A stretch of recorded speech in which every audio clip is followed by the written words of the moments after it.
نعبده ونصلي على رسوله الكريم أما بعد أعوذ بالله من الشيطان الرجيم بسم الله الرحمن الرحيم إن الله قريب من المحسنين صدق الله مولانا العظيم وصدق رسول النبي الكريم ونحن على ذلك لمن الشاهدين والشاكرين والحمد لله رب العالمين۔ حصول برکت کے لیے آئیے سب سے پہلے ایک بار درود پاک پڑھ رہے ہیں۔ اللہم صلی علی سیدنا مولانا محمد وعلی آل سیدنا مولانا محمد کما تحب وترضى بأن تصلي عليه صلاة وسلام عليك يا رسول الله، صلاة وسلام عليك يا حبيب الله، صلاة وسلام عليك يا نبی اللہ۔ کی محمد سے وفا تو نے تو ہم تیرے ہیں، کی محمد سے وفا تو نے تو ہم تیرے ہیں، یہ جہاں چیز ہے کیا لوح و قلم تیرے ہیں۔ اب اسی کے پس منظر میں ہمارا لاہ عمل کیا ہونا چاہیے؟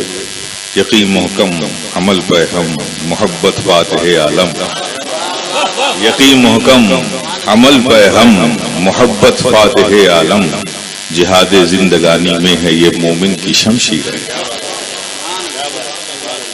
حضرات،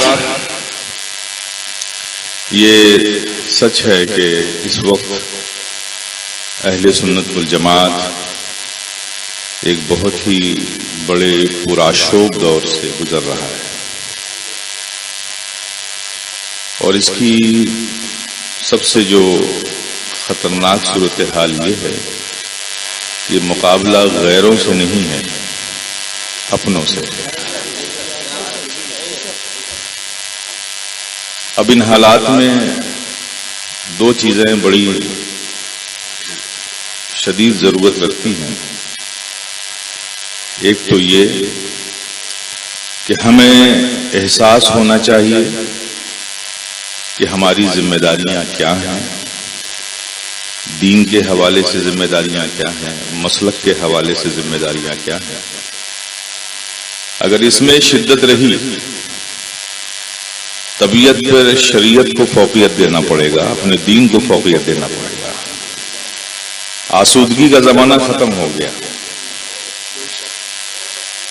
اب عملی زمانہ پھر سے شروع ہوا ہے۔ آج وقت اور حالات نے پھر آپ کو آواز دی ہے کہ اب نکلیں، اپنے عقیدے اور اپنے مسلک کا تحفظ بھی کریں اور دین کے لیے ہر قربانی پیش کرنے کے لیے تیار ہو جائیں۔ بڑے عجیب و غریب حالات ہیں، اور میں سمجھتا ہوں کہ میں صرف ایک بات پہلے ہی کہہ دوں کہ جو بات میں کہہ رہا ہوں، کہنے جا رہا ہوں، خدا را اسے اپنا سمجھ کے سنیے گا، غیر سمجھ کے نہیں، کیونکہ جب تک ساری باتیں نہ لائی جائیں ہم اس کا تدارک نہیں کر پائیں گے۔ آج جو یہ حالات پیدا ہوئے، اس کی ذمہ داری انصاف یہی کہتا ہے کہ ہمیں قبول کرنی چاہیے، ہم ذمہ دار علماء کو قبول کرنی چاہیے۔ وہ لوگ جو نابالغان معرفت پیران طریقت آج جو ایسے لوگوں کے ہاتھوں کے ہتھیار بن گئے اور ان کے پروگرام کو عملی طور پہ لانے کے ذمہ دار بن گئے، ان کو اس مقام تک پہنچایا کس نے؟ کس نے پہنچایا؟ یاد رکھیں کہ علم دین جو ہے بغیر خودداری کے آپ اس کا حق ادا نہیں کر سکتے۔ جب تک طبیعت میں خودداری آپ پہ نہیں ہوگی، آپ اس کا حق پورا نہیں کر پائیں۔ اور یقیناً کہیں نہ کہیں ہم نے اپنا محاسبہ کرنا چھوڑ دیا، ہم بھی اپنے آپ کو ماحول کی نظر کر بیٹھے، اور آج یہ نتیجہ ہمارے سامنے ہے۔ کس نے لکھا؟ ایسے لوگوں کو جلسوں میں بلایا آپ نے، ان کو علامہ کا خطاب دینے والے کون ہیں؟ عوام نہیں ہے، عوام نے تو جلسے کا انتظام کیا تھا، القاب و آداب کی ترتیب تو آپ نے دی تھی۔ غیر عالم کو عالم کیسے کہہ دیا آپ نے؟ کہ آپ نے اپنے دین سے، اپنے علم سے یہ وفا کی؟ کس چیز نے آپ کو مجبور کیا تھا؟ کس چیز نے؟ آپ نے ان تقاضوں کو بہرحال کہیں نہ کہیں فراموش کیا ہے۔ یہ وہ غلطیاں ہیں جس نے آج ہمیں یہ دن دیکھنے کو مجبور کیا ہے۔ آپ اس بات کو توجہ دیں۔ اور آج پوزیشن یہ ہے، آج یہ ساری جو کوششیں ہو رہی ہیں، آپ دیکھیں رافضیت کے عنوان سے جو کوششیں ہو رہی ہیں، اہل سنت والجماعت سے کہا جا رہا ہے تو اہل بیت سے محبت نہیں رکھتے، مولا علی کی محبت نہیں، اہل سنت والجماعت سے۔ ارے روئے زمین پر ایک ہی تو قوم ہے جو اہل سنت والجماعت ہے، جس کا دوسرا نام اہل محبت ہے، اہل ادب ہے۔ اس سے کہا جا رہا ہے، اس سے کہا جا رہا ہے۔ یہ الزام نہیں، یہ کوشش ہے دنیا کو یہ باور کرانے کا۔ لیکن ہماری محبتیں شریعت کی پابند ہیں، ہماری محبتیں بے لگام نہیں ہیں۔ ہم سمجھتے ہیں کہ ہم نے اپنے آپ کو بازار مصطفیٰ میں بیچ دیا، غلامی مصطفیٰ کا پٹکا ہماری گردنوں میں ہے۔ اب ہمارے محبت کے میدان میں بھی قدم اٹھیں گے تو شریعت کے پابند ہو کر اٹھیں گے۔ ہم محبتوں کی حدوں کو جانتے ہیں، جس سے جتنی محبت کرنی ہے ہمیں اللہ کے پیارے حبیب صلی اللہ تعالی وسلم نے اس کی نشاندہی فرما دی ہے، ہماری شریعت نے ہمیں بتا دیا، ہمارے قدم اسی دائرے میں رہتے ہیں۔ اہل سنت والجماعت کا دوسرا نام اہل محبت، اہل ادب ہی تو ہے۔ یہ بے ادب ہم سے کہتے ہیں۔ ہماری محبتیں کسی کے بغض و عناد پر نہیں ہیں، ہماری ساری محبتیں نبی کی نسبتوں پر ہے، آقا کی نسبتوں پر۔ ہم ایسے محبت کرنے والے ہیں، ہم سے کہا جاتا ہے۔ تو میرے پیارے یہ کوششیں ہیں کہ ظاہر ہے کہ جو سنی مسلمان ہے اس کی تو گھٹیوں میں اہل بیت سے محبت، علی سے محبت، نبی سے محبت اس کی گھٹیوں میں، اس کی فطرت میں ہے۔ آج اس کو لا کر کے ہماری قوم کو گمراہ کیا جاتا ہے۔ کتنا بڑا عالمیہ حادثہ ہے، آپ تصور کریں میرے پیارے۔ یہ کوئی جو سامنے آپ کو نظر آ رہے ہیں نا، یہ جو گستاخیاں کرتے ہوئے یوٹیوب پر یہ بیانات اور یہ فلاں اور جلسے، یہ سب ایک مہرے ہیں، یہ مہرے ہیں، ان کی حقیقتیں کچھ نہیں ہیں۔ ان کے پیچھے جو دماغ ہے، ان کے پیچھے جو پروگرام ہے، اسے سمجھنے کی ضرورت ہے۔ وہ کیوں ایسا کر رہے ہیں، وہ چاہتے کیا؟ جب اس پہ آپ کی توجہ ہوگی تو یقیناً انشاءاللہ ہم مسائل کا حل نکال دیں گے۔ یاد رکھیے، آپ دیکھیں بڑی دور تک ہے، یہ نیشنل لیول سے انٹرنیشنل لیول تک اس کے لنک ہیں۔ جیسے ایک کمپنی میں مال بنتا ہے نا تو ڈائریکٹ عوام تک نہیں پہنچتا، وہ کمپنی کسی کو اپنا فرنچائزی بناتی ہے، ڈیلر بناتی ہے، پھر وہ سب ڈیلر بناتا ہے، پھر وہ علاقوں میں مال تقسیم کرنے والے دکاندار ہوتے ہیں، پھر وہاں سے عوام لیتی ہے۔ اسی طرح سے اس فتنے کی بھی صورتحال یہی ہے، پروگرام بنا کہیں اور ہے، اس کی ڈیلرشپ لی کسی اور نے ہے، وہ بانٹا جا رہا ہے کہیں اور سے۔ آپ سمجھ گئے نا؟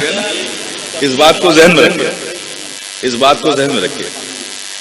یہ سارے کا سارا پروگرام آپ اچھی طرح سے جانتے ہیں۔ دو فتنے ہمیشہ سے اہل سنت والجماعت اہل حق پر رہے، ایک وہابیت کا فتنہ، ایک رافضیت کا فتنہ۔ آپ سمجھ رہے ہیں؟ یہ دو فتنے رہے، اور انہوں نے الگ الگ فتنوں کو اپنی ضرورتوں کے حساب سے جنم دیا، لیکن سب ہیں یہ ایک ہی ہے۔ اب وہابیت، عقیدہ وہابیت اصل ہے، پھر اس کی شاخیں بنی، دیوبندیت بنی، جماعت اسلامی بنی، مختلف شاخیں بنتی چلی گئی، لیکن ہے تو سب اصل ہے۔ ایسے ہی رافضیت ہے، رافضیت میں مختلف جماعتیں ہیں، مختلف فرقے بنے، شیعہ بنے، لائنیہ بنے، زیدیہ بنے، عبدیہ بنے، منجمیہ بنے، مختلف 12 فرقے ہیں۔ یہ سب اپنی ضرورتوں کے لحاظ سے، لیکن کام سب کا ایک ہے۔ اس لیے آپ ایک تاریخ ملاحظہ فرمائیں کہ آج سے پہلے آپ غور کریں گے تاریخ پر، اسلام اور کرسچینٹی کی جنگیں بہت ساری ہوئی نا، اکثر دیکھا گیا صلیبی جنگیں بہت ساری ہیں. کیوں؟ کیا وہ سارے ایشوز ختم ہو گئے؟ اب وہ جنگیں کیوں نہیں ہو رہی ہیں؟ وہ اب بھی کرسچینٹی پر ہیں، ہم اب بھی اسلام پر ہیں. اب تو اس وقت تو کچھ سلطنتیں اسلام کی تھیں، اب تو ماشاءاللہ تقریباً 48 ملک اسلام کے ہیں. تو جنگ تو اور ہونی چاہیے تھی، اب جنگ بالکل نہیں ہو رہی. اس لیے جنگ نہیں ہو رہی ہے کہ انہوں نے یہ سمجھ لیا، یہود و نصارہ نے، کہ اس قوم کو اس کے قتل عام سے ختم نہیں کر سکتے.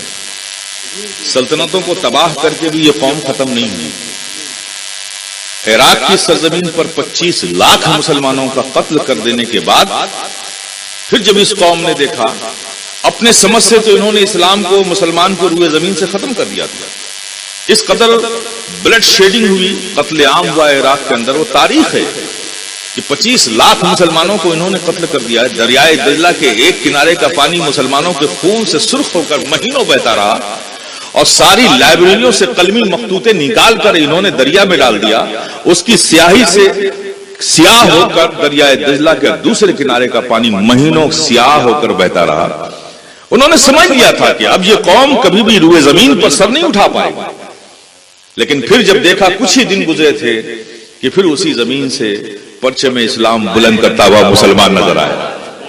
یہ سوچ میں پڑ گئے کہ آخر اس قوم میں وہ کون سی قوت ہے، اس قوم میں وہ کون سا جنون ہے، وہ کون سی طاقت ہے کہ اسے تباہ کر دو، اس کی سلطنتیں تباہ کر دو، اس کی جانوں کو لے لو، سب کچھ تباہی لا دو، لیکن یہ پھر قوم پلٹ کر کھڑی ہو جاتی ہے اور پرچم اسلام کو بلند کرتی ہوئی نظر آتی ہے.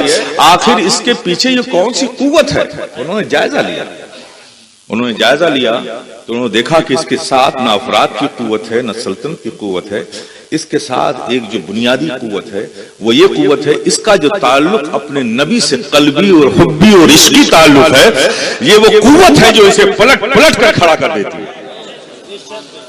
تو کہا جب تک اس کے سینوں سے نبی کا جو اس کا تعلق ہے، جو عشقی قلبی اور حبی ادب اور تعظیم کا جو تعلق ہے، جو جنون کی حد تک ہے، اس حد تک ہے کہ ایک بے عمل سے بے عمل مسلمان وہ شراب خانے میں بیٹھ کر شراب پی رہا ہو، نشے کا اثر اس پر اتنا ہو کہ وہ اپنے وجود سے بھی غافل ہو گیا ہو، اپنے قدموں پہ کھڑا بھی نہ ہو سکتا ہو، لڑکھڑا رہا ہو، شراب خانے سے باہر نکلے لیکن اسے پتہ چل جائے کہ میرے نبی کی عظمتوں پر کسی نے سوال اٹھایا ہے، تو اس کا نشہ دور ہو جاتا ہے، وہ اپنی جان دینے کے لیے تیار ہو جاتا ہے.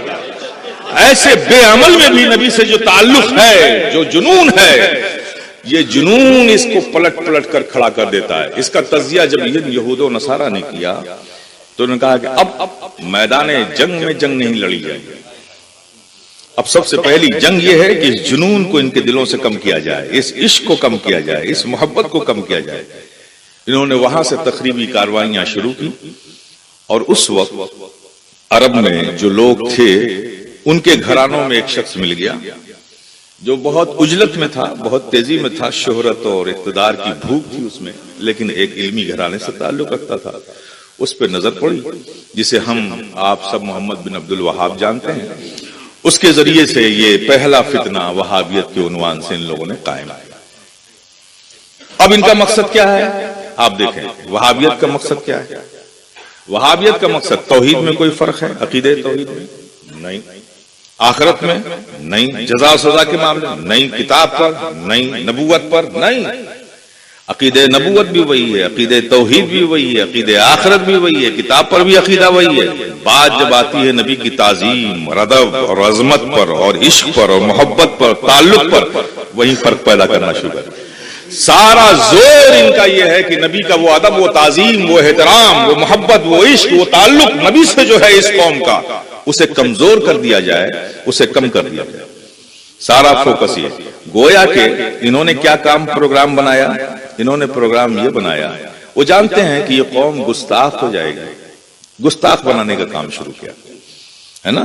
وہ جانتے ہیں کہ یہ قوم گستاخ ہو جائے گی، جیسے ہم گستاخ ہوئے تو لعنتی ہو گئے نا، اللہ ہم پر غضبناک ہوا نا. یہودی تو جانتے ہیں نا کہ ان کی گستاخی کی وجہ سے تو اللہ ان پر غضبناک ہوا. تو وہ جانتے ہیں کہ گستاخی ایک ایسی چیز ہے جس سے اللہ غضبناک ہوتا ہے اور وہ مردود و ملعون قوم ہو جاتی ہے. تو اب اس قوم کو بھی گستاخ بنایا جائے، اپنے ساتھ جوڑا جائے. تو انہوں نے کیا کیا؟ خدا کے نام پر، اللہ کی محبت کے نام پر، خشیت کے نام پر، احکام کے نام پر، اس کی بندگی کے نام پر، اس کی محبت کے نام پہ کیا کیا؟ اللہ کی محبت کے نام پہ اللہ کے محبوب کا گستاخ بنانا شروع کر دیا. یہ کتنا بڑا حادثہ ہے. اللہ سے محبت کرو، اس کے محبوب کا گستاخ بنو. بھئی سارا پروجیکٹ تو یہی ہے نا، آپ لے دیں گے جتنی بھی فکر ہے، مطلب یہی ہے. تو انہوں نے کیا پروگرام، وہابیت کیا پروگرام لے کر آئی کہ اللہ سے محبت کرو، اللہ کے محبوب کے گستاخ بنو. یہ ان کا پروگرام. اب رافضیت کیا کر رہی ہے؟ وہ بھی گستاخ بنا رہی ہے. وہ اللہ کی محبت کے نام پہ اللہ کے محبوب کا گستاخ بنا رہے تھے، اور یہ اللہ کے محبوب کی محبت اور اللہ کے محبوب کی آل کی محبت کے نام پہ اللہ کے صحابی کا گستاخ بنا رہے ہیں. کام ان کا بھی یہی ہے، کام ان کا بھی یہی ہے، پروگرام یہی ہے کہ آپ کو گستاخ بنایا جائے. اب یہ ہمارے ہندوستان میں اس وقت سب سے خطرناک بات یہ ہے کہ جو لوگ اس کا علم بھی نہیں رکھتے اور کوئی ایسی دینی معلومات بھی نہیں ہے، وہ سب ان کے لیے ایک بہترین کارندے بن گئے. کارندے ہی کہیے، چونکہ ان کی تو کوئی فکر ہے نہیں. اب جو ہمارے بیچ میں نے جو جائزہ لیا ہے، 3 طرح کے لوگ جو ان سے متاثر ہو گئے. ایک تو وہ ہیں جن کا مالی فائدہ ہے. آپ کو میں بتا رہا ہوں، آج سعودیہ سے اتنی فنڈنگ نہیں ہو رہی ہے جتنا ایران سے آ رہی ہے. آپ یہ ذہن میں رکھیے، میں ثبوت پیش کر سکتا ہوں اس کا، میں کوئی بات ہوا میں نہیں کہتا. آج سعودیہ سے اتنی فنڈنگ نہیں ہو رہی ہے جتنی ایران سے ہو رہی ہے. کہاں فنڈنگ ہو رہی ہے؟ آپ جائزہ لیں گے تو ہر اس جگہ پہ فنڈ آ رہا ہے جسے بظاہر اہل سنت والجماعت کی عقیدت کا مرکز کہتے ہیں. خانقاہوں میں ہو رہا ہے. سنیت کا ایک بہت بڑا طبقہ کسی نہ کسی ایسی خانقاہ جڑا، اور ان خانقاہوں میں ہو رہا ہے کہ جو صاحب بزرگ ہیں، صاحب قبر ہیں، جن کے دامن کرم سے لوگ جڑے، جن کی محبتوں سے وابستہ ہیں. لیکن سوء اتفاق یہ ہے کہ ان کے جو جانشین، ان کے مشن کی اشاعت کرنے والا جانشین تو وہی ہوتا ہے جو ان کے مشن کی اشاعت کرے. جانشین تو وہی ہوتا ہے، لیکن کہتے تو جانشین ہیں، لیکن حقیقت یہ ہے کہ وہ جانشین نہیں ہے، دین سے بے خبر ہے، ان کو دین معلوم ہی نہیں ہے. بس وہ کیئر ٹیکر بنے ہوئے ہیں. جو لوگ آ رہے ہیں اور ان سے، اب ظاہر ہے کہ ان آنے والوں کی نظر تو صاحب مزار پہ ہوتی ہے، اور جو ان کا جانشین ہے اس کی نظر آنے والوں پر ہوتی ہے. یہ کیسے جانشین ہے؟ آپ سمجھ گئے نا. جہاں اس طرح کے معاملات، وہ لوگ نشانہ بنائے گئے. ان کی خود کوئی اہمیت نہیں ہے، لیکن چونکہ وہاں ایک ذمہ دار کی حیثیت سے ہیں اور وہاں بہت سے اہل سنت والجماعت کے افراد آتے ہیں، تو اب ان کو کیا چاہیے؟ جب دین کی خبر ہی نہیں ہے، وہ خود دنیا دار ہیں، تو دنیاوی ترقی کو اپنی ترقی سمجھتے ہیں. اب ان کے پروگرام میں دین و سنیت کی اشاعت، اصلاح و تربیت کا پروگرام، لوگوں میں اصلاح ہو، عمل کی تلقین کریں، لوگوں کو ایک اچھا انسان بنائے، جو خانقاہوں کا کام ہے. وہ تو خود اس سے واقف نہیں ہے. جس دنیا سے واقف ہیں، اس دنیا کی ترقی کو اپنی کامیابی سمجھ رہے ہیں. اب وہ دنیا کی ترقی تو مال و اسباب پر ہوتی ہے، اس کے لیے کسی روحانیت کی ضرورت تو ہے نہیں. اب مال و اسباب کی فراہمی جب ہونے لگی، کھنڈہر سے وہ خوشنما بلڈنگوں میں تبدیل ہونے لگے، پیسوں کی افراتفری ہو گئی، پیسے لو اور یہ کام کرو، تو وہ سارے لوگ ایسے کاموں میں لگ گئے. وہ سب اپنے ہیں، بہت سی عقیدتوں اور محبتوں کے ساتھ جڑے ہوئے ہیں. اچھا، اب ایک اس میں اور بھی بڑی پرابلم کیا ہو گئی، ایک غلطی ہم نے اور کی پچھلے 60-70 سالوں میں. معاف کیجئے گا میں بات کہہ رہا ہوں کہ ہم نے اہل سنت والجماعت میں ایک بہت بڑا کام، غلط کام کیا میری حساب سے، کہ شخصیت سازی کا کام ہم نے کیا، جماعت سازی کا کام نہیں کیا. یہ جو شخصیت سازی میں ہم لگے رہے نا، اس کا بھی یہ فائدہ اٹھا رہے ہیں. جو چیز متن تھی اس کو ہم نے حاشیہ بنا دیا، اور جو حاشیہ تھا اسے متن بنا دیا. شریعت متن تھی، شخصیت اس کی حاشیہ تھی، ہم نے شخصیت کو اٹھا کر متن بنایا اور متن کو حاشیہ بنا دیا. اب یہی وجہ ہے کہ آپ علماء ہیں, کوئی بات مسئلہ بیان کرے تو عوام یہی کہتے ہیں کہ بھائی ہمارے پیر صاحب نے تو ایسا کہا. یہ جو آپ نے کہا ہے وہ کیا آپ نے گھر سے کہا ہے؟ آپ نے تو شریعت کی بات کی تھی نا. تو شریعت کے مقابل شخصیت کو عوام لانے لگے تو یہ ذہن عوام کا بنا کیسے؟ یہ غلطی کی ہے.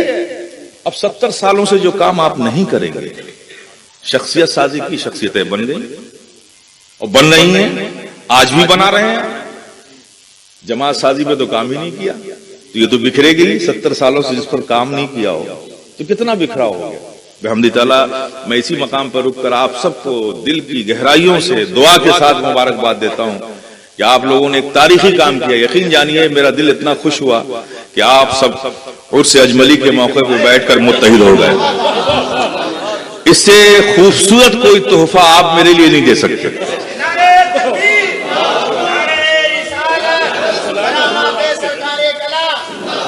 مجھے بے پناہ خوشی ہوئی. میں یہ پورے ہندوستان میں یہی ماحول چاہتا ہوں. اب ہم نہیں اٹھیں گے تو کب اٹھیں گے؟ ہم یہی آواز دینے آپ کو آئے ہیں. دیکھیے فتنہ بڑا ہے, فتنہ بڑا ہے. وہابیت کا فتنہ جب اٹھا تو اس کو پہچانوانے میں 100 سال صرف ہو گئے.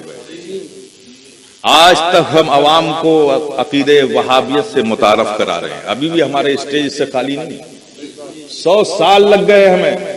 اور اس فتنہ وہابیت کی سرکوبی کے لیے جب یہ فتنہ اٹھا تھا تو ہمارے پاس کیسے کیسے اکابرین تھے جو سب اپنی اپنی ذات میں ایک انجمن تھے. وہ لوگ تھے. آج یہ فتنہ اٹھا ہے تو ہم کس حالت میں؟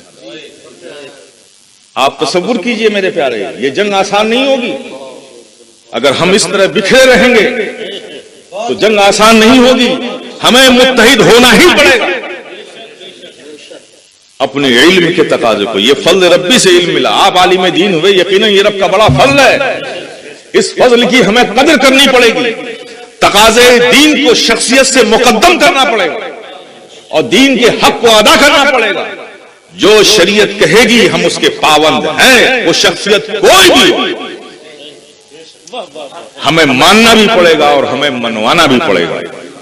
آج ضرورت اس بات کی ہے آپ ہم سب مل کر کھڑے ہو جائیں گے. اگر شریعت کے خلاف کوئی بات آتی ہے, وہ شخصیت کوئی بھی ہو, ہم سمجھوتا نہیں کریں گے. سیدھی سی بات یہ, شخصیتیں جو بھی ہیں صاحب نسبت ہیں. آپ نسبتوں کا احترام کر لیجئے, ان کی تعظیم کر لیجئے, ان کی تکریم کر لیجئے, ان سے محبت کر لیجئے, نو پرابلم. لیکن کام دین کا کیجئے, کام دین کا کیجئے, کام شریعت کا کیجئے. آپ عالم دین ہیں, بڑی ذمہ داریاں ہیں آپ پر. آپ مجھے بتائیے, معذرت کے ساتھ کہتا ہوں, ہم سب کو اپنا محاسبہ لینا, کسی پہ طنز نہیں, کمنٹس نہیں, میں کسی کے اوپر نہیں کہتا, لیکن ہمیں خود اپنے آپ کو بھی کہتا ہوں, آپ کو بھی کہتا ہوں. آپ تصور کیجئے ہماری ذمہ داریاں کیا. 14 سال 12 سال ہم بیت الرسول میں بیٹھ کر, ایک مدرسے میں بیٹھ کر ہم نے رسول کے دسترخوان پر نمک کھایا. 12 سال 14 سال کھایا, اور 4 سالوں میں ہم نے کسی کا نمک کھایا. اس کی وفاداری کا زیادہ احساس ہے, نبی کی وفاداری کا احساس نہیں. ہم کون سی زندگی جی رہے ہیں, کون سی زندگی جی رہے ہیں میرے پیارے. آپ کو غور کرنا ہوگا, اپنے آپ کو پہچانوائیے, کسی احساس کمتری کا شکار مت ہوئیے. دین کا خادم بن جائیے, آئیے خدمت کیجیے. آپ نے کیا سمجھ لیا ہے یہ راہ جو ہے یہ پھولوں کی سیج ہے؟ دین کا علم حاصل کرنا اور دین کے تقاضوں کو پورا کرنا, اس راہ پہ چلنا, آپ کیا تصور لے کر آئے ہیں؟ یہ کوئی پھولوں کی سیج ہے؟ اگر آپ نے یہ تصور کیا ہے تو اپنی راہ بدل دیجیے. اگر اسی راہ کا مسافر بننا ہے آپ کو اور عظمتوں کو حاصل کرنا ہے تو پھر میرے پیارے ہر صعوبت, ہر قربانی کے لیے تیار ہو جائیے. جو بھی قربانی دینی پڑے ہمیں دیں گے ہم, لیکن اپنے مسلک کو, اپنے عقیدے کو, اپنے دین کو بچائیں گے. آپ سمجھ لیجیے جب تک یہ جنون آپ کے اندر نہیں ہوگا, ہم سب کو دین کا خادم سمجھنا ہی پڑے گا اپنے آپ کو. اور یہی ہمارے اکابرین کا طریقہ بھی تھا. ہم نے تو نہیں سنا کسی نے اپنے آپ کو مخدوم کہہ کے دین کے چاہتے. سب نے اپنے آپ کو دین کا خادم کہا اور دین کی خدمتیں ہر قربانیاں دے کر کرتے رہے. اللہ نے ان کی خدمتوں کو قبول کر لیا تو ان کی مخدومیت کو ہر مومن کے سینے پر القا کر دیا. طریقہ یہ رہا اپنی ایگوز کو نکالیے باہر. ہمارا آپ سے کچھ اختلاف ہو سکتا ہے لیکن جب ہم مسلک ہیں ہم عقیدہ ہیں تو اس مسئلے میں ہمارا کوئی اختلاف نہیں ہونا چاہیے. ضرورت ہے اس بات کی. اب جو لوگ ہیں ایک تو وہ ہیں جو مالی مفاد کے تحت ایجنٹ بنا لیے گئے, ان کو سرے دست واپس لانا تو آسان نہیں ہے, ناممکن نہیں کہوں گا لیکن آسان نہیں. اس لیے کہ ان کے سامنے سیدھے یا تو آپ جو فائدہ ہو رہا ہے اس سے زیادہ فائدہ دیں ان کو آپ تو آ جائیں گے, اور وہ ممکن نہیں, وہ ممکن نہیں ہے بھی بھائی. دوسرے وہ لوگ ہیں جو کسی نہ کسی سے اختلاف کی بنیاد پر, کسی کی زبان سے کوئی بات نکلی اس اذیت کی بنیاد پر. کیونکہ بہرحال یہ بھی ماننا پڑے گا کہ پچھلے دوروں میں جو وقت گزرا ہے 20-25 سالوں کا, اس میں کوئی اہل سنت والجماعت میں کوئی ضابطہ کوئی پروگرام نہیں رہا. جس کی سمجھ میں جو آیا جہاں سے آیا جب آیا بولنا شروع کر دیا. ان لفظوں کا اثر کس پر کیا ہوگا اس سے ہمیں کوئی فکر نہیں. ہم نے تو نعرہ لگوانا ہے, 1 گھنٹہ پاس کرنا ہے اور اپنے گھر جانا ہے. قوم کیا سوچتی ہے اس کے بعد کیا اختلافات ہوتے ہیں ہمیں اس سے مطلب نہیں. کسی کا کوئی قابو رہا نہیں تو خدا رہا. آپ عالم دین ہیں, آپ خطیب ہیں, آپ امام ہیں, آپ مشائخ ہیں, آپ ایک آرڈنری نہیں ہیں. آپ ان میں سے کچھ بہتر ہیں اور افضل ہیں علم دین کی بنیاد پر. تو آپ کی ذمہ داریاں بھی کچھ الگ ہیں. آپ عوام کی طرح نہیں سوچ سکتے بلکہ آپ کو عوام کی سوچ کو دین کی سوچ بنانا ہے, شریعت کو مقدم رکھنا ہے. ان سب چیزوں کی ذمہ داری ہے. اگر آپ بھی عوام کے رجحان کے حساب سے اپنے پروگرام کو چلائیں گے تو پھر کیا ہوگا. تو وہ لوگ جو مالی مفاد میں جڑ گئے ہیں ان کو تو. دوسرے وہ لوگ ہیں جو کسی جملے سے اب ان سے جو تعلق جو نفرت پیدا ہو گئی, شدت پیدا ہو گئی, اس کی وجہ سے چلو بھئی یہ گروپ آیا ہے تبھی ان کے ساتھ جڑ جاتے. تو انشاءاللہ تعالی ہم ان کی تکلیفیں دور کرنے کی کوشش کریں, ان کو لائیں. اور ایک وہ لوگ ہیں جو تعلق ہے ان سے تو وہ ادھر ہے تو ہم بھی ادھر ہیں.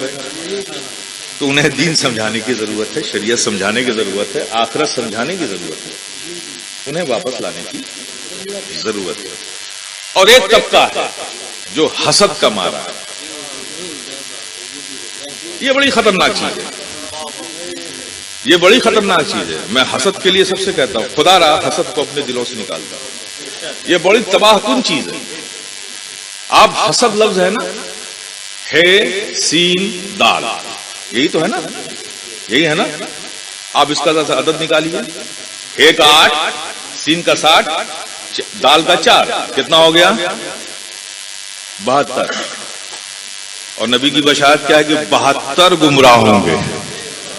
تب حسد رکھنے والا یہ سوچ لے کہ ان 72 میں سے کسی طرف ہو.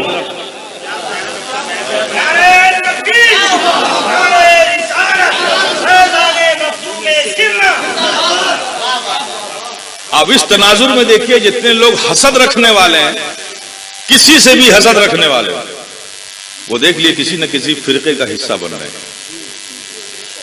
ان 72 میں سے کسی نہ کسی کا حصہ بن رہے ہیں, بننے کی نہیں بن رہے. تو ہم آپ سے بھی کہیں گے کہ حسد اپنے سینوں میں مت لیں, اور جو لوگ رکھے ہوئے ہیں ان کے لیے ہم دعا کریں گے کہ اگر اس حد تک اس حد درجہ گستاخ نہیں ہوئے ہیں کہ اللہ نے ان کے سروں سے اپنی توفیق کا سایہ ہی ہٹا لیا ہو, اگر اس درجہ تک گستاخ نہیں ہے تو ہم ان کے لیے ضرور دعا کریں گے کہ اللہ انہیں ہدایت دے. لیکن اگر ان کی گستاخیوں کا معاملہ اس درجہ تک پہنچ گیا ہے کہ اپنے توفیق کا سایہ ہی ہٹا لیا ہے تو ہماری دعا ایسے لوگوں کے لیے نہیں ہے. چونکہ ایمان کا جو تخم ہوتا ہے, جو پہلا بیج ہوتا ہے, وہ توفیق الہی ہوتا ہے. توفیق الہی ہوتا ہے تو ایمان حاصل ہوتا ہے. اور اس پہلے تخم کے لیے نہ کسی نبی کی ضرورت ہے نہ کسی پیر کی ضرورت ہے. یہ خاص رب کا خاصہ ہے. توفیق یہ اس کی رضا سے ہوتا ہے. وہ سایہ جس کے اوپر ہوتا ہے پھر اللہ پاک تو ایمان کا سبب کسی نہ کسی کو بنا دیتا ہے. اور یہ توفیق الہی کا سایہ ہر بندے پر اس وقت تک رہتا ہے جب تک کہ وہ اس درجہ تک گستاخ نہ بن جائے. گستاخی وہ چیز ہوتی ہے جو توفیق الہی کا سایہ سروں سے ہٹا دیتی ہے. تو یہ حسد بغض پیدا کر دیتا ہے، بغض سے پھر گستاخ بنتا ہے اور گستاخی ایمان کو کھا جاتا ہے. تو آپ سب بھی اپنے سینوں کو اس سے بالکل پاک رکھیں. جو لوگ ہیں ہم ان کے لیے دعا کریں. یہ عظیم فتنہ ہے. اور یہ جو آج کل ماحول ہو رہا ہے نا، آپ دیکھیں کیا باتیں کی جا رہی ہیں. میں تو عجیب صدمے میں ہوں، کیا کیا کہوں آپ سے. کوئی کہتا ہے صاحب کی غریب نواز سے محبت نہیں ہے، کوئی کہتا ہے کہ ان کی بارگاہ کے یہ لوگ گستاخ ہیں. عجیب عجیب باتیں کہی جا رہی ہیں، کمال کی بات کرتے ہیں. کون سنی مسلمان ہوگا جو غریب نواز سے محبت نہ کرتا؟ کمال کرتے. اپنے محسنوں کے احسان کو یاد کرنے والا ہم سے زیادہ کون ہے؟ اب کہے وہ لوگ رہے ہیں جن کے پاس خود جواب نہیں ہے. وہ ہم سے کہتے ہیں یہ سنبھل سے اجمیر کی دوری کتنی ہوگی؟ تقریباً 600 کلومیٹر. ہمارے یہاں کے چوچے سے دوری ہوگی 800 کلومیٹر. اب بتائیے آپ جاتے ہو 600 کلومیٹر کا سفر طے کر کے، میں جاتا ہوں 800 کلومیٹر کا سفر طے کر کے. یہ اجمیر کیوں جاتے ہیں آپ؟ کوئی انٹرنیشنل نمائش لگتی ہے وہ دیکھنے جاتے ہیں، کوئی اکبر کا دیوان عام ہے جسے دیکھنے جاتے ہیں، کوئی شاہجہاں کا تاج محل ہے وہاں جو دیکھنے جاتے ہیں. آپ بتائیے اجمیر کیوں جاتے ہیں؟ صرف غریب نواز کے لیے. ایک ہی ذات ہے جو اجمیر ہمیں لے جاتی ہے، وہ کس کی ذات ہے؟ یہ سفر کی صعوبت ہے. 600 کلومیٹر 800 کلومیٹر کا سفر طے کر کے ہم جاتے ہیں، یہ صعوبتیں ہم اٹھاتے ہیں. وہاں جاتے ہیں کس کے لیے جاتے ہیں؟ غریب نواز کے لیے. اور ہم سے کہتے ہیں کہ محبت. آپ سمجھ رہے ہیں؟ تو یہ سارے فتنے لائے جا رہے ہیں، سارے جملے جو عوام کو گمراہ کرتے ہیں. ایک کانسپریسی. اب حالت یہ ہو گئی، کبھی تو بڑا مسئلہ یہ ہے کہ کون اپنا ہے اور کون سپنا ہے. ابھی ہم اس منزل پر آ گئے. اس سلسلے میں میری تجویز یہ ہے کہ ابھی جو بھی ہو، جنہوں نے اپنا موقف واضح کر دیا، جن کا موقف واضح، ان سے پوچھنے کی ضرورت نہیں. لیکن جن کا موقف واضح نہیں ہے ان کو خطابت کے لیے دعوت دیجیے یا کسی بھی مجلس میں دعوت دیجیے. پہلے یہ پوچھیے کہ آپ کا موقف کیا ہے.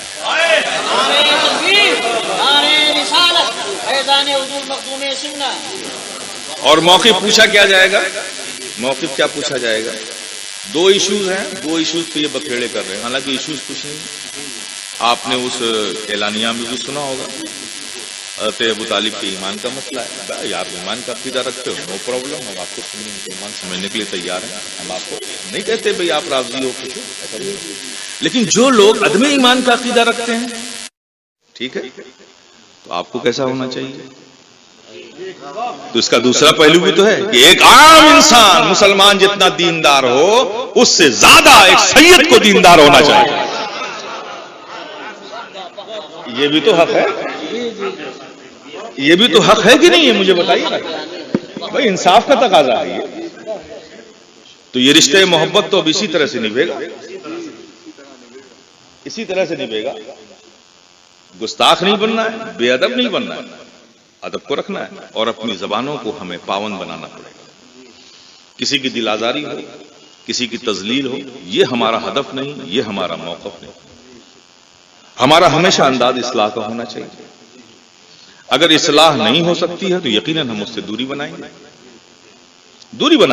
اور اس سے دوری بنانا ہمارا احتجاج ہوگا، پروٹیسٹ ہوگا، جب تک کہ یہ ثبوت کو یہ بات نہ پہنچ جائے کہ یہ گمراہ ہو چکا ہے. دلائل، شرعی دلائل ہوتے ہیں نا بھائی. جب تک ہم نہیں سمجھیں گے کہ خالص ایمان ہو گیا، خالص اسلام ہو گیا، تب تک ہم اس سے دوری بنائیں گے. اور کسی بھی مسئلے پہ فوراً اسٹیج سے اعلان کر دینا کہ خالص اسلام ہو گیا، اب اس روایت کو بدل دیجیے. اس سے بڑا نقصان ہے، اس سے نقصان ہے. جب تک یہ پائے ثبوت کو نہ پہنچے اسے اپنا ہی سمجھیے. اب اس کی اصلاح کے لیے جو کوششیں بنتی ہیں اسے واپس لانے کی کوشش کیجیے. یہ بڑی ضرورت ہے اس کی. اور لیکن مسلک اور عقیدے میں ہمارے بزرگ کہتے تھے، حضور سرکار کلام نے ہم سے فرمایا، تقریباً وصال کے 1 ہفتہ پہلے 8 روز تک مسلسل ترتیب وار روز عشاء کے بعد فوراً بلا لیتے تھے اور کھانا اپنے ساتھی کھلاتے تھے مجھے، اور پھر سب لوگ خلوت میں جب چلے جاتے تھے مجھے بٹھاتے تھے. ترتیب وار اپنی زندگی، ابتدائی زندگی سے لے کر کے اس وقت تک کی زندگی تک 8 دنوں میں سارے واقعات بیان کیے کہ ایسا ایسا ایسا ایسا گزرا. اور جب وہ بات مکمل ہو گئی تو فرمایا کہ دیکھو، موقف میں شدت رکھنا، مزاج میں نرمی رکھنا. تو میرے پیارے یہی روش ہمیں اختیار کرنے کی ضرورت ہے. موقف میں کوئی سمجھوتا نہیں ہو سکتا، لیکن اس بات کے اظہار میں ہمیشہ ہم نارمل لیں گے. کسی جلال و جنون کی ضرورت نہیں ہے. قدر کرنے سے ایک دوسرے کی قدریں بڑھتی ہیں، عزتیں بڑھتی ہیں.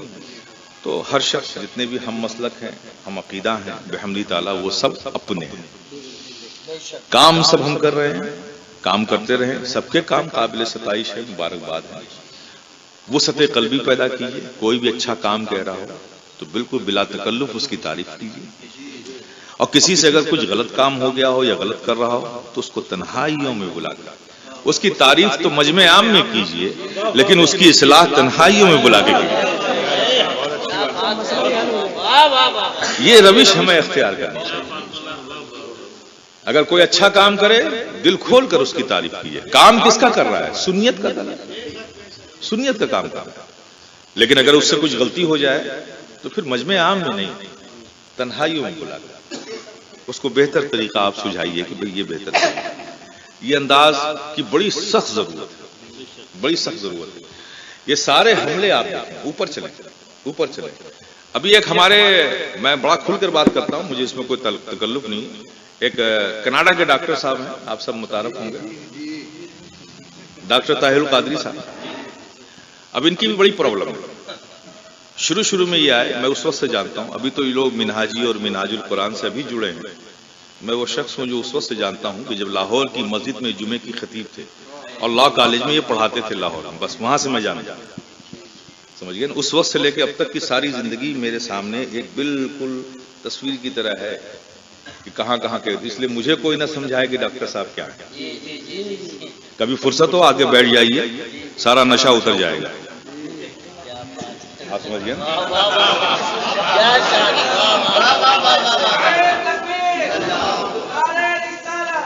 میں اچھی طرح واقف ہوں. ابتدائی دور میں بہت ٹھیک ٹھاک تھے، میں بھی تعریف کرتا تھا. میری ایک عادت ہے، جو اچھا کام کرتا ہے میں دل کھول کے تعریف کرتا ہوں. اور کسی سے اختلاف ہو تو اس کو موضوع بحث نہیں بنا لیتا کہ ہر مجلس میں اس کے خلاف. جب وہ ملے گا اس سے پہلے بات کرتا ہوں، انتظار کرتا ہوں. خیر، اچھا کام کر رہے تھے، لوگوں نے عزت دی. اللہ نے بھی بڑا فضل فرمایا ان پر، بڑی کامیابی ملی. لوگوں نے محبت دی، عزت دی، اسٹیجوں کی زینت بنے، وہ اچھے خطابات آئے، لوگوں کو بڑی سنیت کو تقویت بھی. نو ڈاؤٹ یہ سب ان کے اچھے کام تھے، میں بھی تعریف کرنے والا. لیکن ایک عجیب فکر ان میں آ گئی، ایک عجیب خواہش. اب وہ خواہش ان کو اتنا بے چین کر گئی ہے کہ آج تقریباً 25 سے 30 سال ہو گئے، وہ جنون نہیں اترا اور وہ بے چینی، ان کی اضطرابی کیفیت ابھی تک نہیں گئی. ایک خیال آ گیا کہ مجھے پاکستان کا پریزیڈنٹ بننا ہے. قوم کی دی ہوئی محبتوں پہ قناعت نہیں کر سکے، صبر نہیں آیا. نہیں صاحب، وہ ہمیں تو شہرت کی اتنی خواہش ہوئی کہ مجھے پاکستان کا. اب معلوم چلا کہ پاکستان کی سیاست میں شیعوں کا بڑا تسلط ہے. بغیر ان کو ہموار کیے ہوئے آپ یہاں تک نہیں پہنچ سکتے.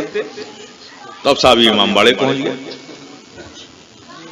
کالا کپڑا پہن کے، ڈریس پہن کے، یونیفارم. آپ سوچیے، خمینی جیسا غلیظ قسم کا رابضی، آپ سوچیے، بدترین رابضی. میں آپ سے کیا مطالعہ کیجئے میرے پیارے.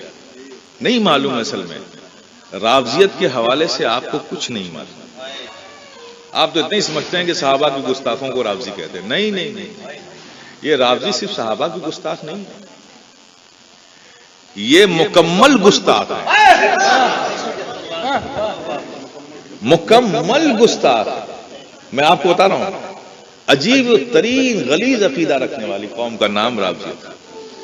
اب زیادہ تفصیل میں نہیں جاؤں گا، بات بڑی لمبی ہو جائے گی. صرف ایک بتا دوں، یہ کہتے ہیں نا نبی سے محبت ہے، علی سے محبت ہے. تو جس علی سے محبت ہے وہ اپنے آپ کو شیعان علی کہتے تھے، ان علی نے بھی ان پر لعنت بھیجی. آپ سوچئے کیسی محبت ہے. یہ نبی کی تعظیم کرنے والی ایسی قوم ہے کہ یہ کہتے کیا ہیں، ان کی کتابوں میں، ان کے علماء کی کتابوں میں لکھا ہوا ہے۔ بحمد تعالیٰ اس فقیر نے ان 3-4 مہینوں میں بڑی محنت کی، ان کی بہت ساری کتابیں جمع کر لی ہیں میں نے، انشاءاللہ وہ بھی میں لاؤں گا آپ کے سامنے، وقت آئے گا۔ تو کہتے کیا ہیں کہ جبریل امین، حضرت علی اور نبی پاک صلی اللہ علیہ وسلم کی چہرے میں شباہت تھی، کافی ملتا جلتا چہرہ تھا۔ تو جبریل امین جب آئے وحی لے کر تو ان سے غلطی ہو گئی، دھوکہ ہو گیا۔ آنا تھا علی کے پاس وحی لے کر، غلطی سے چلے گئے نبی کے پاس۔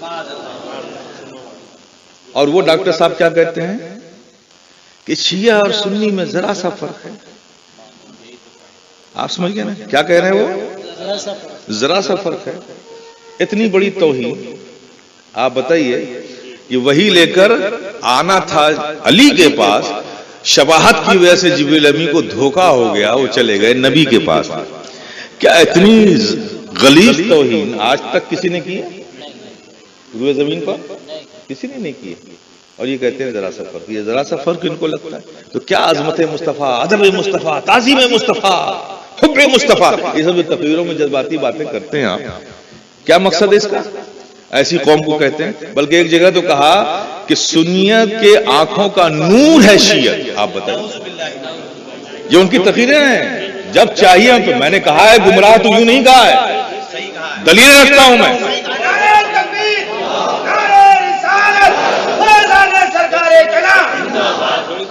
بحمد تعالیٰ میں آپ کو بتا دوں، یہ فقیر شفیع گدائے جیلانی پر اس کے پیر و مرشد حضور سرکار کلا کا روحانی تصرف ہے، کرم ہے، فیض ہے کہ میں اپنے سینوں میں کسی کے لیے حسد نہیں محسوس کرتا۔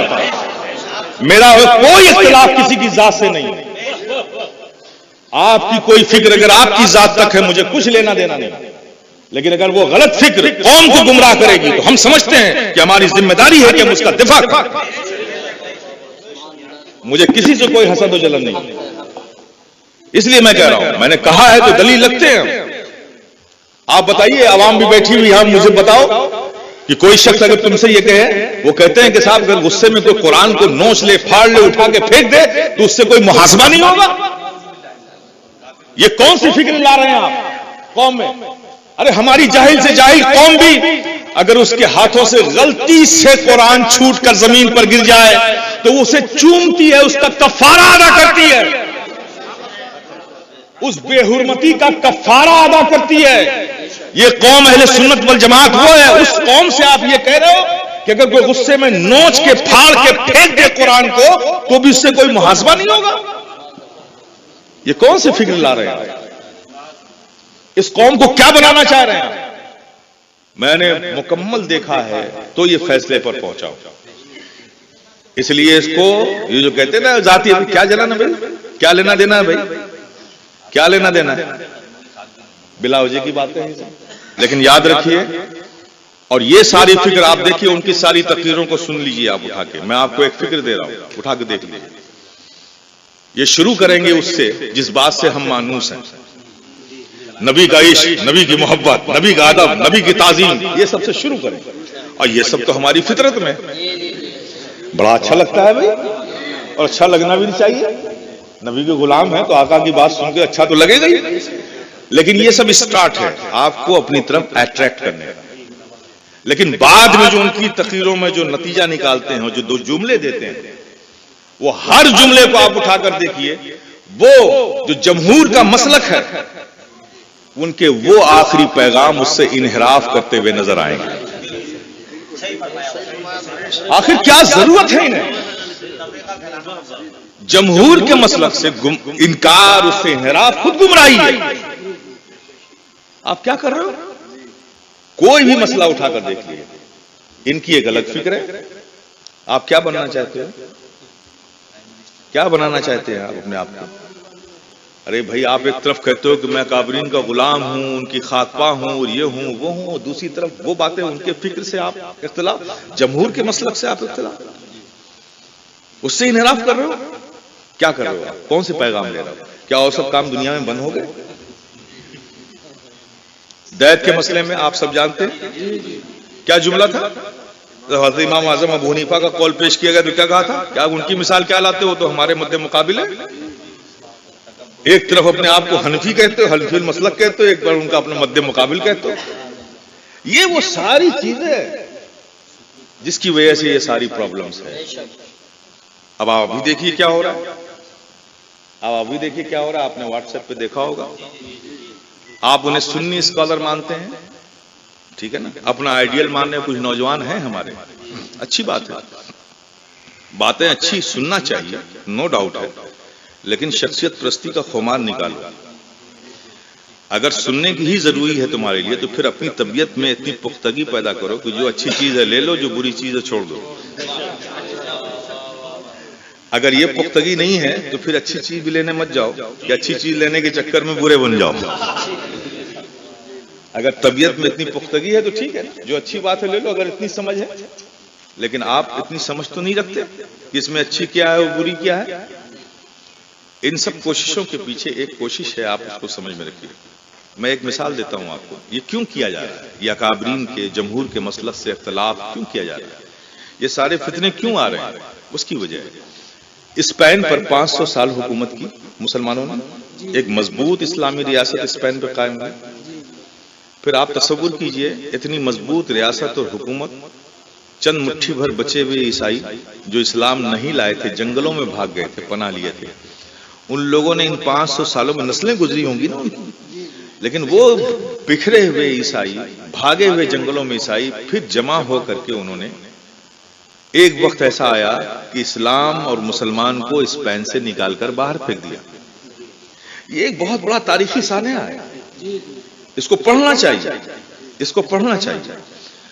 جب فلسطین پر اسرائیلیوں نے قبضہ کرنا چاہا تو مسلمانوں کو کنٹرول میں کیسے کیا جائے؟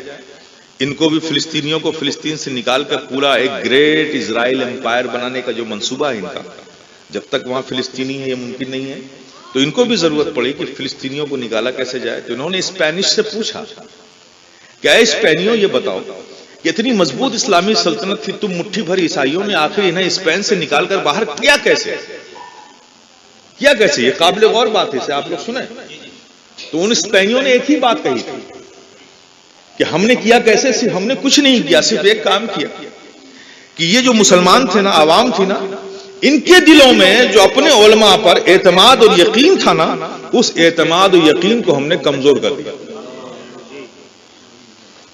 یہ عوام علماء سے دور ہو گئی، اس کے تعلق کو، اس کے اعتماد کو ہم نے عوام کے دلوں میں کمزور کر دیا. یہ عوام بکھر گئی، اسے ہم کو نکالنا آسان ہو گیا. کیا آج ایسا نہیں ہو رہا ہے؟ ایسا نہیں ہو رہا ہے؟ تو ایسا ہو رہا ہے تو اس میں جانبین کا قصور ہے، ہمارا بھی ہے اور عوام کا بھی ہے. اب ہمیں اس انداز پہ اپنے آپ کو پیش کرنا ہے، اپنی عوام کو اعتماد میں لینا پڑے گا. یہ اعتماد توڑنے کی کوشش کر رہے ہیں. اور ہندوستان میں آپ دیکھیے سارے فتنے، ہمارے وہ اکابرین جنہوں نے ہم پر بڑے احسان کیے ہیں، میں کسی محفل میں انہیں یاد نہ کروں یہ ناشکری ہے. یقیناً جب وہابیت نے فتنے اٹھائے یہاں پر ہندوستان کی زمین پر، ان محسنوں کو یاد کرنا چاہیے.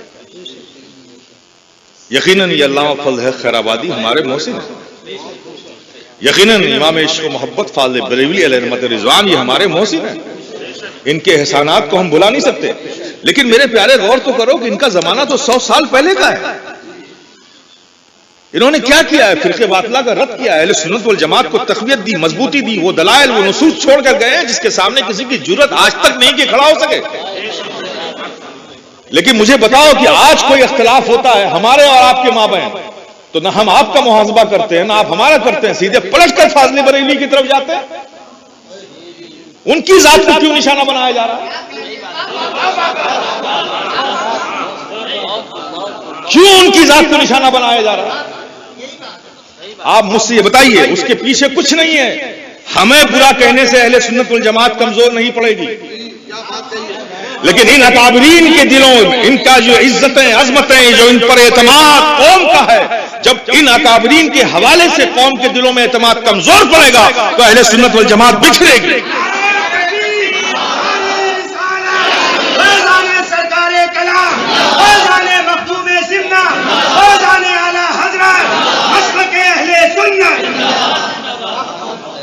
یہ ایک سازش ہے، کانسپریسی ہے. میں سادات سے بھی مؤدب ہو کہتا ہوں میری آواز جائے گی یقیناً کل سوشل میڈیا پہ. خدا را فکر کرو، خبر لو. فاضل بریلوی کے بارے میں کہتے ہو جس کی پوری زندگی عشق رسول میں گزری ہو، سادات کی محبت اور ادب کا جس نے وہ ایک ایسی مثال قائم کی ہو جیسی نظیر و مثال ملتی نہیں ہے، اس ادب کی، اس محبت کی. تم انہیں اپنا دشمن سمجھ رہے ہو؟ کیا ظلم کر رہے ہو؟ خدا را اپنی سمجھ سے باز آؤ، ورنہ یقین جانو فاضل بریلوی اس ذات کا نام ہے. یہ کسی کے باپ اور دادا اور رشتہ دار بعد میں ہوں گے، لیکن اس جماعت اہل سنت والجماعت کے محسن پہلے ہیں، اللہ کی نعمت پہلے ہے. کوئی دعویٰ نہیں کر سکتا کہ میرا حق زیادہ ہے. اور رہی بات خانوادے اشرفیہ کی، میں سینہ ٹھوک کر کہتا ہوں خانوادے اشرفیہ فاضل بریلوی سے بے لوث محبت کرتا ہے.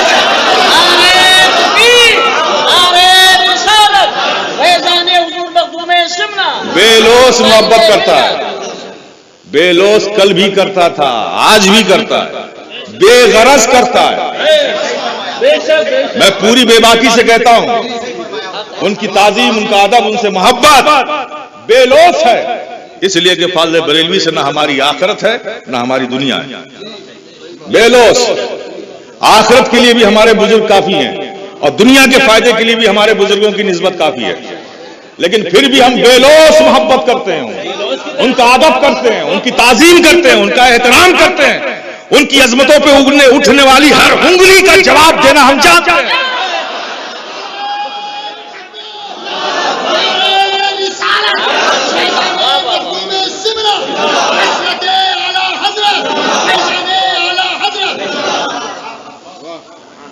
ہم خاموش نہیں رہیں گے، ہم جواب دیں گے اور دنیا دیکھے گی، دنیا دیکھے گی. اس لیے میں آپ سے بھی کہتا ہوں آج کتنا بڑا ستم ہے، کتنا بڑا ستم ہے کہ ناکابرین کو گالیاں بکی جا رہی ہیں اور ہماری غیرتیں سوئی ہوئی، ہم خاموش ہیں. کیوں خاموش ہو گئے؟ ہم بکھرے ہوئے. میرے پیارے جمع ہو جاؤ. آپ کا اتحاد سب کو خاموش کر دے گا. کچھ بولنے کی بھی ضرورت نہیں ہے. اب آپ دیکھیں نا، ایک میٹنگ ہوئی خالی ہماری، ایک کوشش ہوئی، عجیب عجیب پریشانیاں لاحق ہو گئی. کیا پریشانی ہے بھائی؟ آپ جتنے بھی باطل فکر و نظریات کے مالک حضرات ایک جگہ راتوں بھر میٹنگ کر سکتے ہیں، ہم محبت سے چند لمحہ بیٹھ کر مل نہیں سکتے؟ آپ کیوں نہیں بیٹھ سکتے بھائی؟ اس لیے میں حضرات میں خوش بھی بہت ہوں اور میں چاہتا ہوں کہ اس سلسلے کو اور مضبوط کیا جائے. اور انشاءاللہ تعالی پہلا تعلق یہ ہے، میرے پیارے عوام سے بھی میں آپ سے کہوں گا خدا را اپنی آخرت کی فکر کیجیے. یہ مسئلہ عقیدے کا مسئلہ ہے. اگر یہاں آپ گستاخوں کے بیچ رہ کے خدا نہ خواستہ گستاخ ہو گئے تو آپ سمجھ لیجئے کہ آخرت کیا ہوگی. یہ کوئی ذات کا مسئلہ نہیں ہے، یہ کسی شخصیت کا مسئلہ نہیں ہے، یہ معمولات کا مسئلہ نہیں ہے کہ صرف آپ کو گنہگار بنائے گا. یہ تو گستاخ بنا کر ایمان بھی جا سکتا ہے. اس لیے اپنے آپ کو روکیے اور اپنے علماء پر اعتماد کیجیے. اور علماء سے بھی کہوں گا بہت محتاط رویہ اختیار کیجیے. کسی مسائل کو بیان کرنے میں پوری ذمہ داری سے بیان کیجیے. اور میں نے ایک پیشکش کی ہے اور ایک تجویز رکھی ہے، جو بھی ذمہ دار حضرات تھے اور انشاءاللہ میں رکھ رہا ہوں، سارے اہل سنت والجماعت کے جو مراکز ادارے ہیں، جو خانقاہیں ہیں، ان کے ذمہ داروں کے بیچ میں یہ رکھ رہا ہوں، کوشش کر رہا ہوں کہ باقی جو مسائل دارالافتاء ہیں ہمارے وہ جواب دیں. لیکن ایک مسئلہ جب کسی کی ایمان و کفر کا ہو یا گمراہیت کا ہو یا خارج اسلام ہونے کا مسئلہ ہو تو اس مسئلے پر سارے دارالافتاء اس پر فتوے نہ دیں. بلکہ سارے مراکز سے جو ادارے ہیں مرکزی اور جو خانقاہیں ہیں مرکزی، ان سے اگر وابستہ کوئی ادارہ ہے تو وہاں سے مفتیان کرام کو لے کر کے ایک پینل بنا دیا جائے. مرکز بریلی شریف ہے، اسی کو رکھا جائے. اور وہ پینل جب کوئی کسی بھی دارالافتاء میں کوئی استفتاء آئے تو وہ اس پینل کو فارورڈ کر دے. وہ سوال اس کے پاس پہنچ جائے گا، پینل کے لوگ جمع ہوں، پھر وہی طریقہ اپنایا جائے کہ اس سے رابطہ کیا جائے، اتمام حجت کیا جائے، محاسبہ کیا جائے، اس کو تاویلال کا راستہ دیا جائے. پھر جب انتہائی درجے کو ہو جائے تو اجماعی طور پر اس پر بحث و مباحثہ کر کے ایک فیصلہ صادر کیا جائے، وہ فیصلہ پوری اہل سنت والجماعت کا ہو. یہ میں نے ایک تجویز رکھی ہے اور میں اس پہ کوشش کر رہا ہوں کہ سارے لوگ اتفاق کریں. اس کی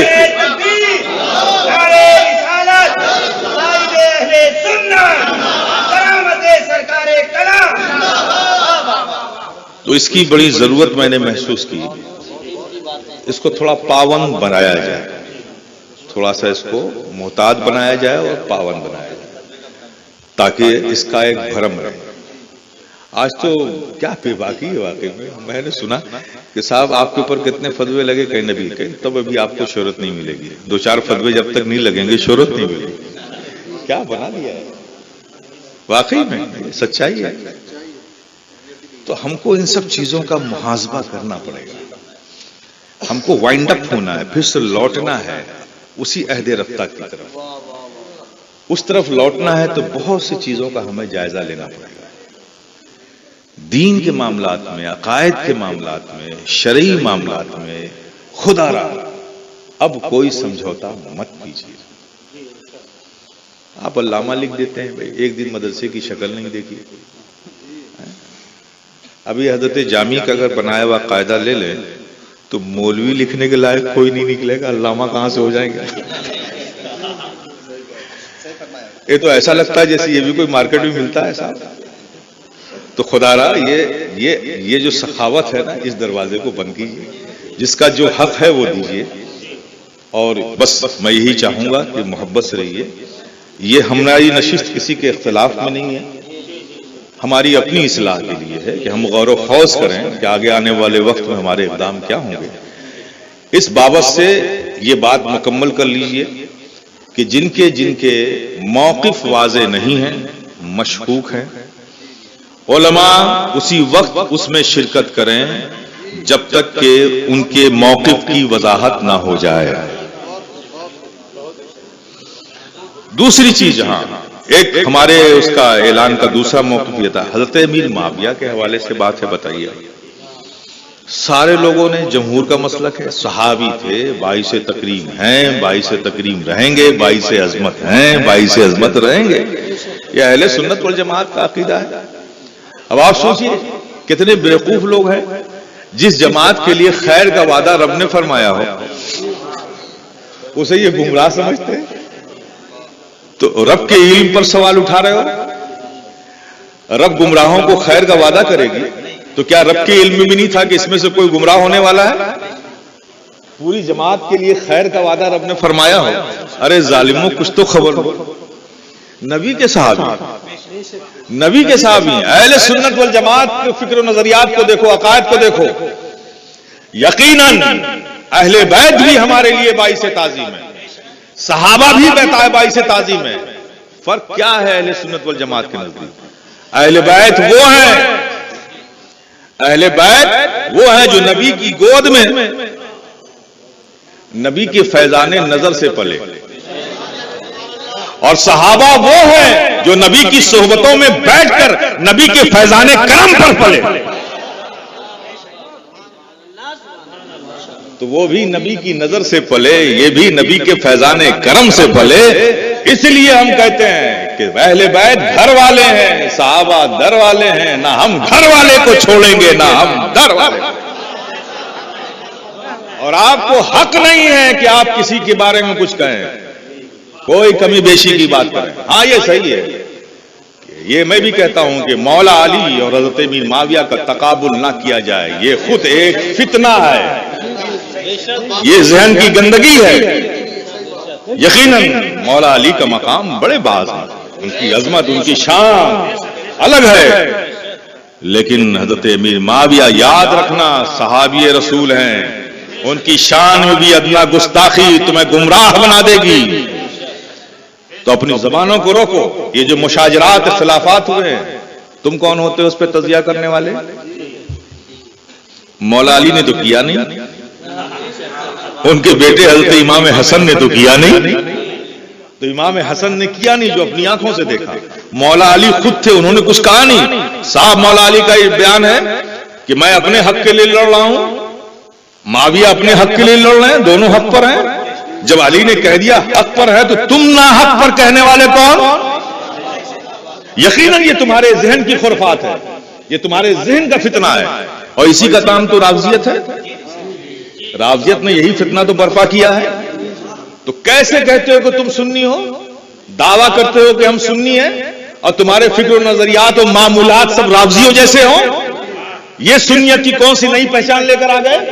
ارے سنی ہو تو سنی بن کر رہو۔ اگر کوئی کہہ دے کہ ہم شیعہ ہیں تو ہمیں کوئی اختلاف نہیں۔ یہ ہندوستان بھارت ہے، جمہوری ملک ہے، ہر قوم کو اپنے حساب سے رہنے کی آزادی ہے۔ ہم کون ہوتے ہیں کسی کو بولنے والے؟ ہمارا اختلاف تو یہ ہے کہ جو تم ہو وہ صاف کرو۔ سنی ہو تو اہل سنت والجماعت کے جو عقائد و مسلک ہیں اس کے تابع بن کے رہو۔ سنی کہو گے اور معمولات و عقائد رافضیوں کے لے کر چلو گے، یہ گوارا نہیں ہے، یہ ہم چلنے نہیں دیں گے۔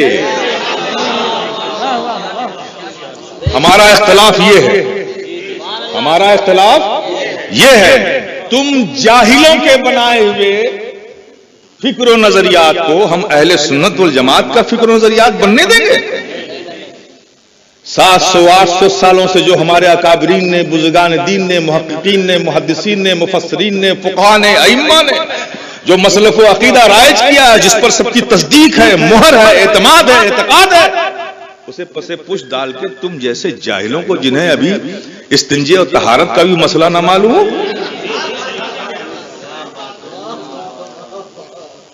اس حد تک مت جاؤ کہ ہماری زبانیں بھی آزاد ہو جائیں۔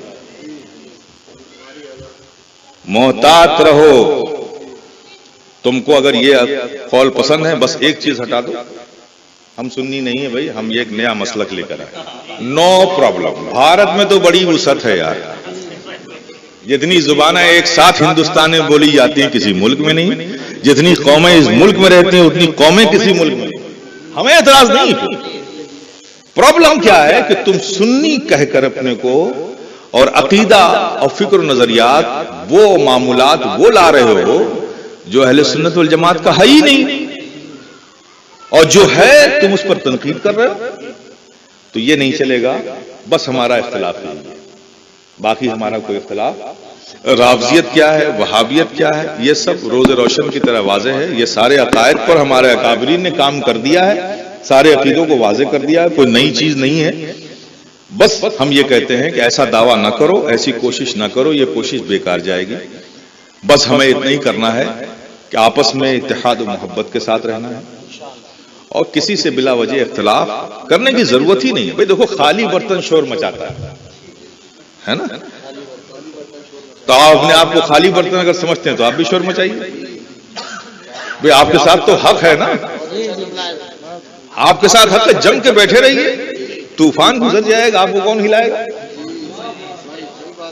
طوفان کا ڈر تو انہیں ہوتا ہے جو ہلکے ہوتے ہیں، لیکن آپ تو اپنی جگہ جمے رہیے، بے چین ہونے کی ضرورت نہیں ہے۔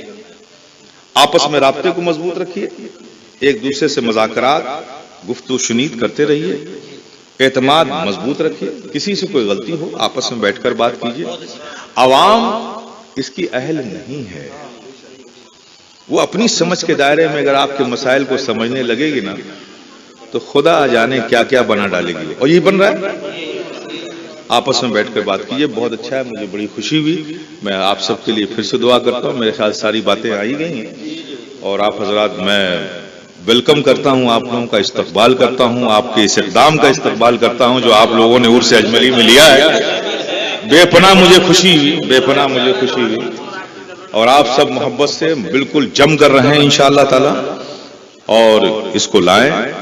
اور یہ لوگ جو بہت سے لوگ ہوں گے یہاں پر سننے کے لیے آئے ہوں گے، دیکھو کس کے خلاف بولتے ہیں، تو بھائی ہم کسی کے خلاف بولنے کے وقت ہمارے پاس نہیں ہے، ابھی ذرا ہمیں اپنے آپ کو ہی سنبھال لینے دو، پھر ہم آپ کو دیکھیں گے۔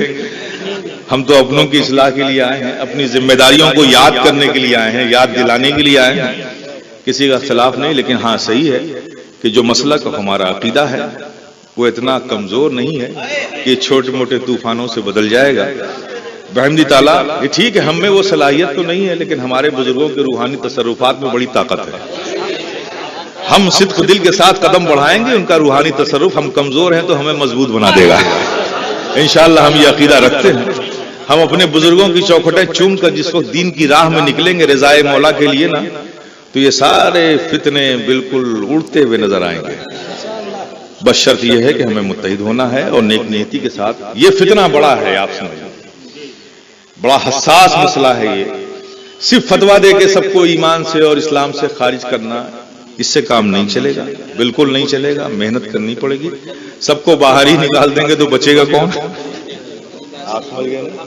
ابھی وہ طریقہ ہم بدلیں، جب تک کہ اس کی گمراہی اور اس کی کفر ثابت نہ ہو جائے تب تک ہمیں اسے اپنا ہی سمجھنا چاہیے اور اپنا سمجھ کے اسے واپس لانا چاہیے، لانے کی کوشش کرنا چاہیے۔ انشاءاللہ مولا تعالیٰ اللہ فضل فرمائے گا۔ میرا یہ سلسلہ جاری ہے، کل انشاءاللہ جامعہ نعیمیہ میں بھی مراد آباد ڈسٹرکٹ کے سارے علماء کو جمع کر رہا ہوں، میں ان سے بھی گفتگو کروں گا، اور پھر پرسوں انشاءاللہ بریلی شریف میں جاؤں گا، وہاں بھی سب سے ملاقات کر رہا ہوں، وہاں بھی گفتگو کروں گا، اپنی بات اپنا درد ان لوگوں کے سامنے سب کے سامنے رکھوں گا کہ یہ وقت آ گیا ہے کہ سب آپ آئیے، قیادت کیجئے، لوگوں کی رہنمائی کیجئے، خود آگے بڑھیے۔ اس وقت سنیت کو ضرورت ہے، جو لوگ اس وقت موجود ہیں زندہ ہیں انہی کی ذمہ داری ہے، بزرگان دین کا تو روحانی تصرف ہے ہی ہے ہم پر، بالکل ہے، کل بھی تھا، آج بھی ہے اور کل بھی رہے گا انشاءاللہ تعالی۔ اب ہمیں کیا ہے ان کی چھوڑی ہوئی چیزوں کی حفاظت کرنی ہے، بچانا ہے ان کو، تو اب بچانا ہے تو نکلنا پڑے گا، تو اس کے لیے ایک جنون پیدا کرنا پڑے گا۔ ابھی بہت سے مرحلے آئیں گے، بہت سے مرحلے آئیں گے، آپ دیکھیے ابھی دعوت دے کے بلایا ہے، ہمارے ہوم منسٹر صاحب نے بلایا ہے، جی جناب طاہر القادری صاحب، دیکھیے اہل سیاست بھی سمجھیں اس چیز کو، ہاں وہ بھی سمجھیں، ہم تو خوب سمجھ رہے ہیں، اہل سیاست سمجھیں۔ طاہر القادری صاحب آ رہے ہیں، بلا کون رہے ہیں؟ ہمارے ہوم منسٹر صاحب بلا رہے ہیں، اور سفارش کون کر رہا ہے؟ قلب جواد صاحب کر رہا ہے۔ اذان بہت ٹائم سلام پڑھ لیا،